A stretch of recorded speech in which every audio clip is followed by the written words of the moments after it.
युद्ध के कई रूप हो सकते हैं। इनमें से सबसे भयंकर रूप है खाने पीने का संकट, या इसे हम भुखमरी भी कह सकते हैं। हाल ही में रूस और यूक्रेन के बीच चल रहा युद्ध इसका सबसे बड़ा उदाहरण है। इस युद्ध के चलते विश्व भर में गेहूं के निर्यात पर बुरा असर पड़ा है। विश्व भर में गेहूं के दाम आसमान छू रहे हैं। इसका नतीजा आम लोगों को भुगतना पड़ रहा है। इस युद्ध में जिनका कोई लेना देना भी नहीं है, उन्हें भी इस परेशानी का सामना करना पड़ रहा है। आज हम इसकी ही चर्चा करेंगे। एक रिपोर्ट के अनुसार संयुक्त राष्ट्र ने हमें चेतावनी दी है कि रूस और यूक्रेन के युद्ध की वजह से संसार को खाद्य संकट से गुजरना पड़ सकता है। संयुक्त राष्ट्र ने गंभीरता से इस बात की तरफ भी इशारा किया है कि दुनिया को अकाल से भी गुजरना पड़ सकता है। युद्ध की वजह से यूक्रेन के बंदरगाहों से गेहूं, मक्का जैसे खाद्य पदार्थों का निर्यात बुरी तरह से प्रभावित हुआ है। पिछले सालों के मुकाबले खाने पीने की चीज़ें लगभग 30% ज़्यादा महंगी हो चुकी हैं।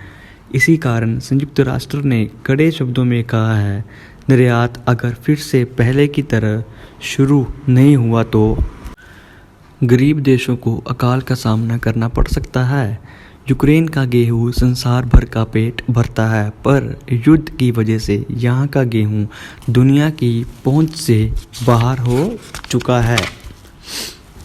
यूक्रेन ज़्यादा निर्यात समुद्र के रास्ते से ही करता है, परंतु युद्ध के चलते बंदरगाह तो बंद ही हैं। दूसरी तरफ समुद्र में बारूदी जाल बिछा हुआ है। एक रिपोर्ट के अनुसार इन्हें हटाने में लगभग कुछ महीने लग सकते हैं। पिछले साल यूक्रेन गेहूं का 6वां सबसे बड़ा निर्यातक था। यूक्रेन ने लगभग 2 करोड़ टन गेहूं का निर्यात किया। रूस भी गेहूं निर्यात के मामले में आगे था। रूस ने 3 करोड़ से ज़्यादा टन निर्यात किया गेहूं का, बल्कि भारत ने 1 करोड़ टन गेहूं निर्यात का लक्ष्य रखा था। चीन व भारत गेहूं की अच्छी पैदावार करते हैं, परंतु ये दोनों देश गेहूं के बड़े निर्यातक देश नहीं हैं।